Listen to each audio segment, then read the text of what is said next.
भगवद गीता का अध्याय 14 श्लोक 21 से 27 तक।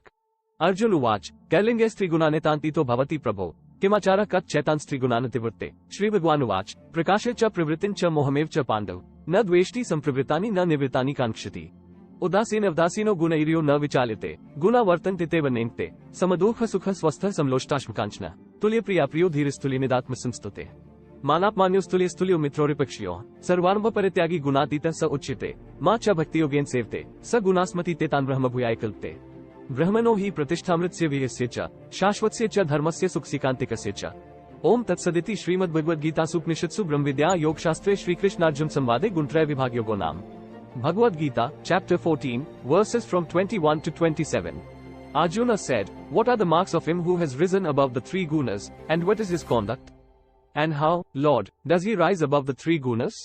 Shri Bhagavan said, Arjuna, he who abhors not illumination, which is born of sattva, and activity, which is born of rajas, and even stupor, which is born of tamas, when prevalent, nor longs for them when they have ceased. He who, sitting like a witness, is not disturbed by the gunas, and who, knowing that the gunas alone move among the gunas, remains established in identity with God, and never falls off from that state.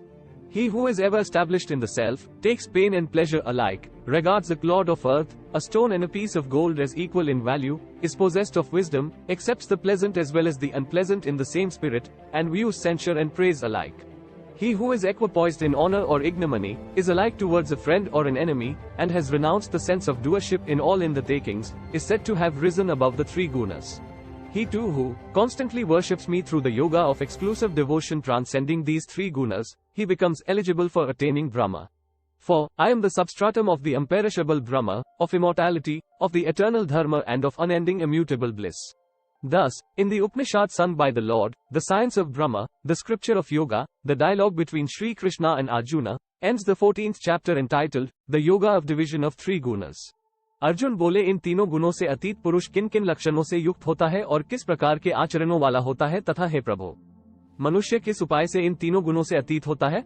Shri भगवान बोले हे अर्जुन, जो पुरुष सत्वगुण के कार्यरूप प्रकाश को और रजोगुण के कार्यरूप प्रवृत्ति को तथा तमोगुण के कार्यरूप मोह को भी न तो प्रवृत्त होने पर उनसे द्वेष करता है और न निवृत्त होने पर उनकी आकांक्षा करता है, जो साक्षी के सदृश स्थित हुआ गुणों के द्वारा विचलित नहीं किया जा सकता और गुण ही गुणों में बरतते हैं ऐसा समझता हुआ जो सच्चिदानंद परमात्मा में एक ही भाव से स्थित रहता है एवं उस स्थिति कभी विचलित नहीं होता, जो निरंतर आत्मभाव में स्थित, दुख सुख को समान समझने वाला, मिट्टी, पत्थर और स्वर्ण में समान भाव वाला, ज्ञानी, प्रिय तथा अप्रिय को एक सा मानने वाला और अपनी निंदा स्तुति में भी समान भाव वाला है, जो मान और अपमान में सम है, मित्र और वैरी के पक्ष में भी सम है एवं संपूर्ण आरंभों में कर्तापन के अभिमान से रहित है, वह पुरुष गुणातीत कहा जाता है।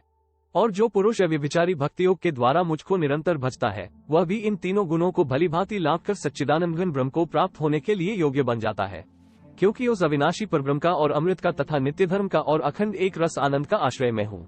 यहाँ श्रीमद् भागवत गीता उपनिषद योग शास्त्र के रूप में जाना जाने वाला शास्त्र भगवान श्री कृष्ण और अर्जुन के बीच संवाद का 14वां अध्याय, तीन गुणों के विभाजन का योग समाप्त होता है। इससे आगे के श्लोक अगले भाग में। अगर वीडियो अच्छी लगी तो कमेंट में लिखना जय Shri Krishna. Thanks for watching, like share and subscribe.